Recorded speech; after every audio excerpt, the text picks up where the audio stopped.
মাশাআল্লাহ আমাদের 4-5 জনের জন্য 15-20 পিস চিকেন আছে। বাহিরে বৃষ্টি হইতাছে, তো আমরা আজকে চিকেন ফ্রাই আর সাথে নুডলস রান্না করে খাবো। আর এই যে মজু আছে, জমবে ভরপুর আড্ডা। মাশাআল্লাহ খুব সুন্দর ওয়েদার ডিমান্ড। হ্যাঁ ভিউয়ার্স, আসসালামু আলাইকুম। বাইরে বৃষ্টি হচ্ছে, তো আজকে আমরা চিকেন কাবাব নাকি চিকেন ফ্রাই, চিকেন ফ্রাই আর সাথে নুডলস রান্না করবো। হাতটা একটু সরাও দেখি চিকেনের পিসগুলো। এইটার মধ্যে আমরা কি কি মশলা দিছি? এর মধ্যে দেওয়া আছে অরিজিনাল, দেওয়া আছে সয়া সস দেওয়া আছে, ম্যাগি মশলা। কেমন মনে হচ্ছে ভাই? চিকেন খেতে মশলা। কেমন হবে? অসাম। লেবুর রস দিয়ে নিচ্ছি, সাথে তো অরিগেনো আর সয়া সস, তারপর হট টমেটো সস ইত্যাদি দিছি। এই চিকেন ফ্রাই তেলে দিয়ে দিয়েছো? হ্যাঁ, মাশাআল্লাহ মাশাআল্লাহ। আজকে খেতে খুব মজা হবে, খুব আনন্দ হবে। তোমার ফিলিংস কেমন?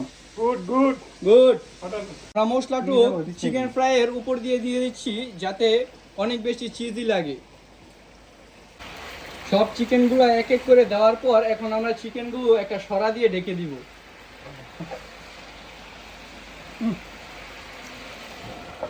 এখন আমরা চিকেনগুলোর জন্য 5 থেকে 10 মিনিট অপেক্ষা করব। তারপরে আমরা হরাটা সরিয়ে দেখব কিরকম রান্না হয়েছে। 5 মিনিট হয়ে গিয়েছে, এখন আমরা সরাটা উঠিয়ে নিব।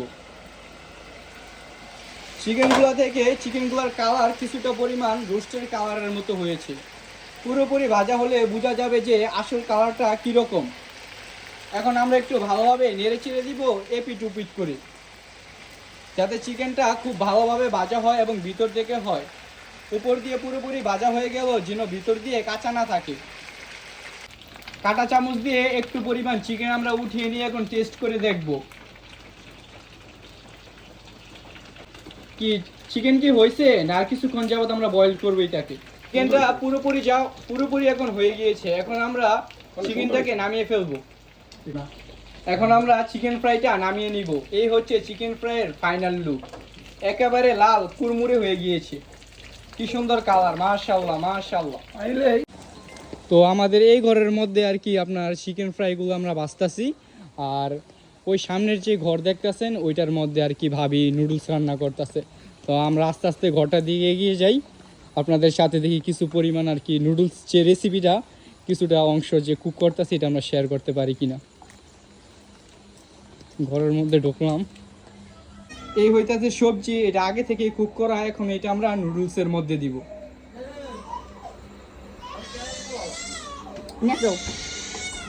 মাশাআল্লাহ মাশাআল্লাহ, দেখতে খুব সুন্দর লাগতেছে। আশা করি যেমন সুন্দর লাগতেছে খাইতেও সেরকম ডেলিশিয়াস হইব।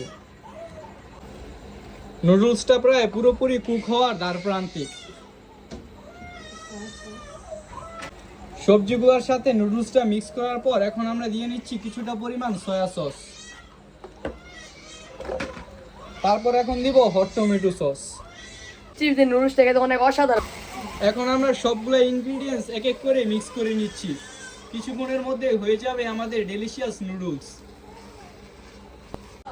এখন আমরা কাঁচা হসপাতার সাথে এবং সবগুলো ইনগ্রিডিয়েন্টস এক এক করে মিশিয়ে নিচ্ছি। অলরেডি আমাদের নুডলস প্রায় হয়ে গিয়েছে, দেখতেই পারতেছেন নুডলসের ফাইনাল লুকটা। এই আমরা পরিবেশন করে নিচ্ছি। প্রতি প্লেটে গোস্তের সাথে আমরা নুডলসগুলো দিয়ে নিচ্ছি। নুডলসগুলো খাবো, একটু সামনে আনো। একজন করে রিভিউ লো। নুডলসটা খেতে খুবই মজা হয়েছে। মধু মধু আর একটু দিব নাকি? না, আমার তো ভাই নুডলসটা ভালোই লাগাইছে। কেন তৃপ্তি সহকারে খাচ্ছে, কেউ কোনো কথা বলতে চাচ্ছে না, কারণ খুবই মজা হয়েছে। কার আগে কে খাবে?